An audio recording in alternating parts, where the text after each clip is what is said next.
Magandang hapon po mga kababayan. Ako po si Tongi coming to you from Los Angeles, California. It's Wednesday, which means we've got our midweek news updates from Asian Journal. Asian Journal, the leading Filipino-American newspaper since 1991.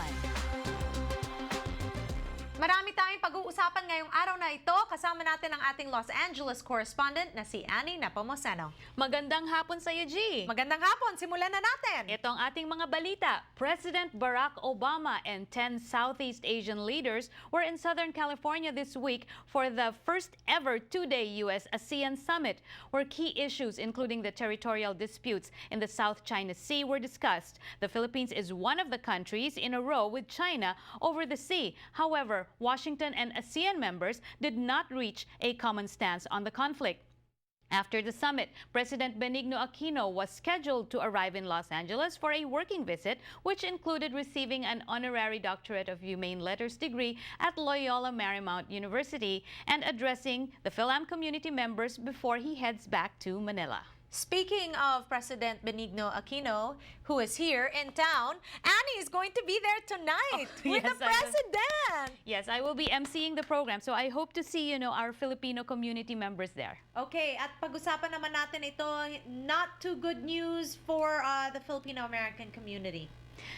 Mary Grace Trinidad, a 37-year-old Filipina transient, was arrested on Monday, February 15 for abandoning her newborn baby in a subway restroom in West Covina, California.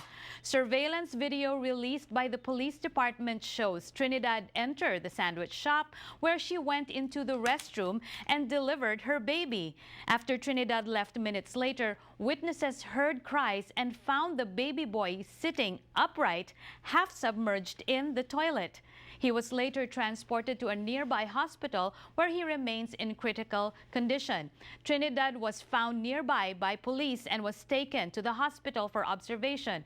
Once released, she will be booked on suspicion of attempted murder and child abandonment. She also has a $30,000 narcotics-related warrant outstanding for her arrest.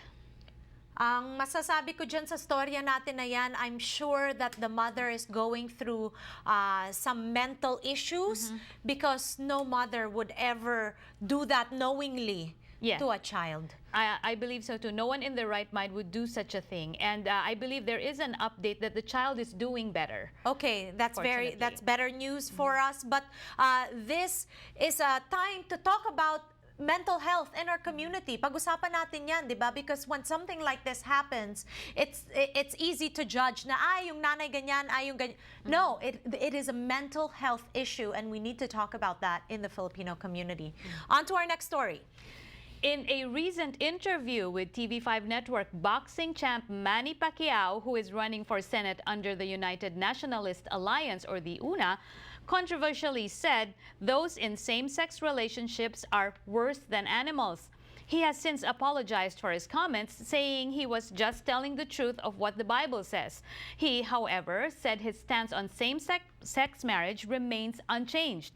Pacquiao was widely criticized by various personalities, including Vice Ganda, who called him a false prophet, and Floyd Mayweather Jr., who said we should let people live their lives the way they want to live their lives, to each his own.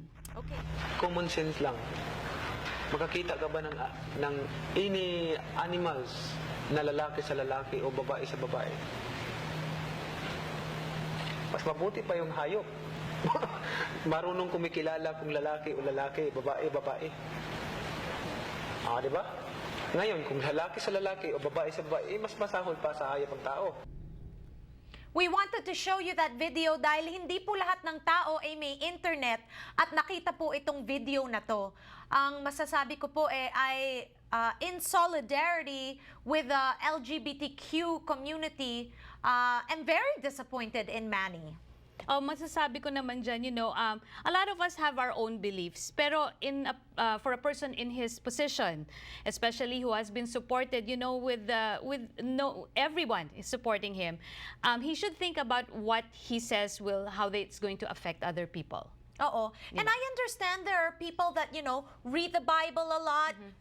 That's great. But to condemn other people and say that they're worse than animals is just wrong. I don't think anyone should say something like that. It's not our role to say something and judge people. And you know, ang mahirap dito dahil sa ating internet at ang ating technology, you know, once you say something, it spreads, you know, 10 times, 100 times faster than wildfire. Oo nga naman. Mahirap nang bawiin kung ano man yung sinabi mo. And he is doing an apology. He has since issued an apology.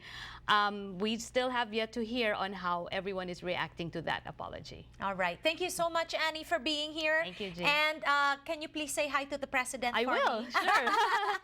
All right. Maraming salamat for joining us. We'll be right back.